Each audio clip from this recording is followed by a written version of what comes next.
time now. If government don't do anything, then these prices are increasing on the 1st of October, so just 5 weeks' time. The price freeze that Labour are recommending could be done automatically, instantly, and wouldn't mean that we need a load of rebates paid to people. It would stop the price increases happening in the first place. But I'm pleased to say that Rachel Reeves, Labour's shadow chancellor, is with us now. Good morning. Good morning. Let's talk about Labour's idea of the freeze on the price cap. Why is that something that should be pursued when that will benefit everybody rather than giving specific support to the most vulnerable? Some people would say, why should Rishi Sunak, for example, get help with his energy bill?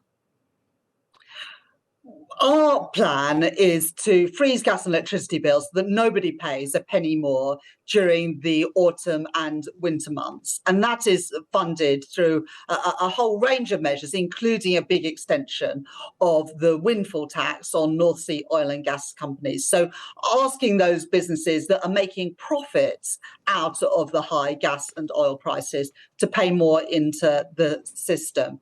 Now, our package does help those on the lowest incomes the most, because we know that it is the poorest families that spend 3 times as much out of their incomes on gas and electricity as the richest families. So this package will disproportionately benefit them. And also, our package of measures includes extra support for the 4 million households who use prepayment meters. We know that if you're on a prepayment meter, you're more likely to be in a poorer household. And we know that if you're on a prepayment meter, you're paying above the odds for your gas and electricity. So we would get rid of that premium that people on prepayment meters pay. But I'd also say this, Chloe. The extent of the increases now in gas and electricity prices means that the worries for families and pensioners go well beyond those who are on benefits.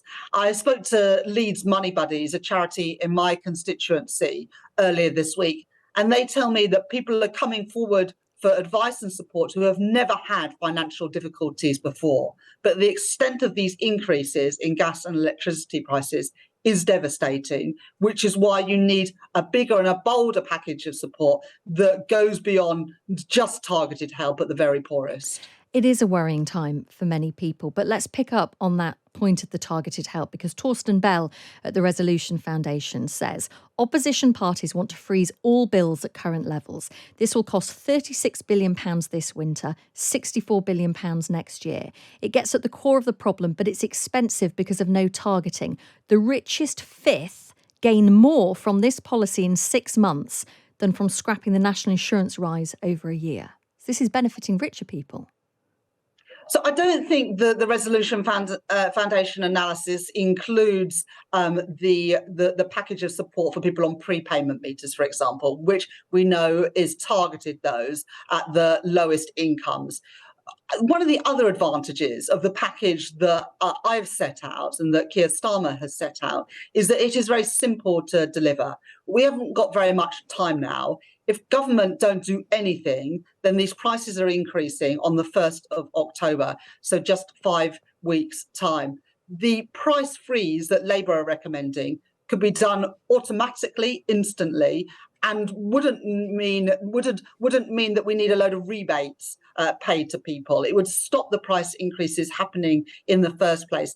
It would also directly reduce the rate of inflation, potentially by 4 percentage points, which would reduce the cost of servicing the government debt and would directly feed into those headline inflation rates that we're seeing at the moment go up and up and up. So this is a well-targeted, fully costed and fully funded package of measures that would mean that no one pays more through these autumn and winter months. And we would instead ask those oil and gas giants who are making record profits to pay more into the system to fund it.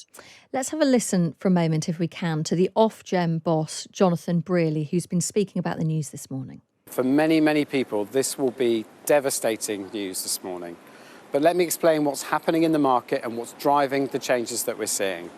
So after COVID last year, we saw lots of economies grow, particularly Asia, and that already put pressure on the gas market. And as we saw, prices began to spike in around September of last year.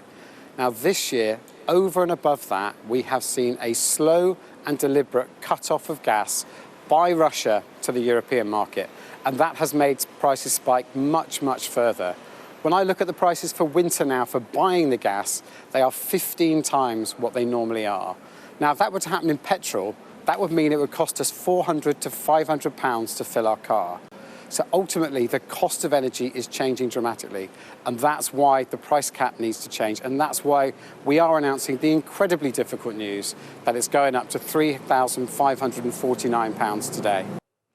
Well, of course, the price cap, it's difficult for people to swallow, but at least there is a price cap for households. There isn't a price cap for business. And we've spoken to a number of small businesses in recent weeks who are really struggling. We heard from a woman last week who's having to shut down her farm shop after more than 20 years because her energy bill was rising from £20,000 a year to £76,000 a year. What help, Rachel Reeves, is Labour putting forward for small businesses, many of whom are on their knees right now? Well, first of all, let me say something about the most energy-intensive industries in this country. We've put aside a £1 billion package of support for industries including steel, ceramics, chemicals, fertilisers and cement that use a large amount of gas and electricity to produce their goods. We've also set out, and I did this last September, a package of measures to reduce the business rates that particularly are a burden on smaller businesses and high street businesses by extending small business rates relief for a year to help those businesses. Our package of measures as well means that people have got more money in their pockets. One of the biggest concerns for businesses at the moment is that more and more of people's money is going to be spent on paying their gas and electricity bills. And that means less money to spend in cafes, bars, restaurants, in our high streets and our town centres. Our price freeze that we have set out will ensure that people have got more money in their pockets, which will help small businesses and high streets around the country. I know what a worrying time this is for small businesses. I talk to businesses in my own constituency in Leeds and around the country. I also know that there are some energy companies that are saying to small businesses that they've got to pay a huge upfront deposit to even get a contract for gas and electricity. That is totally unacceptable. And the gas and electricity companies need to work with small businesses to ensure that nobody is cut off or is paying premiums because those gas and electricity companies are worried about the impact on small businesses. But none of those measures you've just talked about are going to help the small business owner we spoke to last week who's seeing her energy bill go from... hang on. Okay. It's going from £20,000 to £76,000. Why does Labour not just say, well, actually, we would introduce a price cap for business as well? Well, the small business rates relief, of course, would help that farm shop in a way that Liz Truss's proposed cut in corporation tax would do absolutely nothing for smaller businesses that aren't even making profits at the moment. So our small business rates reform would make a big difference to small businesses around the country. But I recognise the pressure that small businesses are under and talk to them on a regular basis. The package that we've put forward is an immediate one to help families and pensioners with the cost of living. It will mean more money in the economy to support businesses on our high streets, in our town centres and in our local communities. But I am happy to talk to small businesses about what more is needed. We've already set out a package for the most energy intensive industries, recognising the particular challenges that they are facing with higher gas and electricity bills at the moment. I want to also ask you about a conversation we had earlier on with Dale Vince. He is from Ecotricity, and he says he's put this idea forward to the government. And I want to put it to you now to see what you make of it. He says there should be a price cap put on North Sea gas, allowing them only a profit margin of 2%, which is standard, he tells us, for energy suppliers like him across the UK. And he says we get 50% of our gas from the North Sea. So if that was brought in, he said you would instantly solve half of the problem when it comes to energy bills. What do you make of that idea? Well, I haven't seen the specific proposal from Dale, but like Dale, we're saying that it is not right that North Sea oil and gas companies are making such huge profits at the moment on the back of the misery that's being experienced by families, pensioners, and, as you say, Chloe, businesses as well. So I agree with Dale that it is right that we ask for a greater contribution from companies that are making huge profits at the moment because of those record increases in oil and gas prices. Let me ask you about the implications of freezing prices. If everyone's price is frozen, there's a danger that people don't change their behaviour. They don't look at their energy consumption, and we carry on consuming the same amount. And there's a real problem with supply here, isn't there? Particularly when we look at what Russia is doing in controlling supplies. What's Labour's plan for securing supplies in the future and making sure that we all take responsibility for what we consume, but also we protect our supply in the future? So, look, I don't think that asking people to use less gas and electricity to heat their homes during the winter months when people, are literally choosing between eating and heating is an appropriate way to deal with these pressures. But what Labour have said is that we've got to insulate the homes in Britain that are leaking energy. There are 19 million homes in our country that don't meet a basic energy performance certificate level. We've set out plans to insulate those homes, 2 million of them a year, to take hundreds of pounds off people's bills, not just for 1 year, but for years to come. And you're also right that we need to wean ourselves off imported oil and gas, particularly from Russia and from other dictatorships. And we can do that by investing in homegrown renewables and nuclear energy here in Britain to ensure that there are good jobs in communities around our country, that we're securing our energy supply and investing in electricity, which is an awful lot cheaper than the gas we are importing. So a combination of those short-term packages of measures to help people with these extraordinary increases and unaffordable increases in bills right now,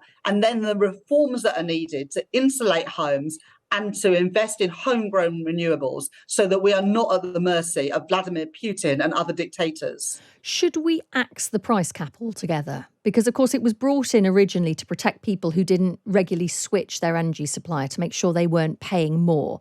But is it just completely outdated model that needs ditching and coming up with a whole new plan?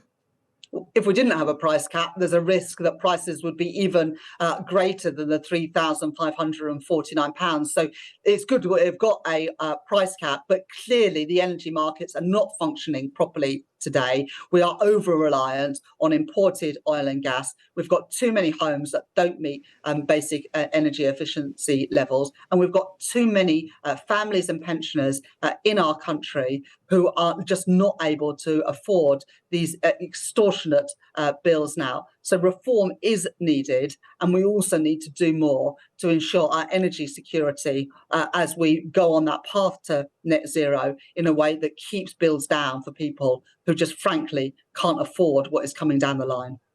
Rachel Reeves, thanks for your time this morning. Thank you. She is Labour's Shadow Chancellor of the Exchequer.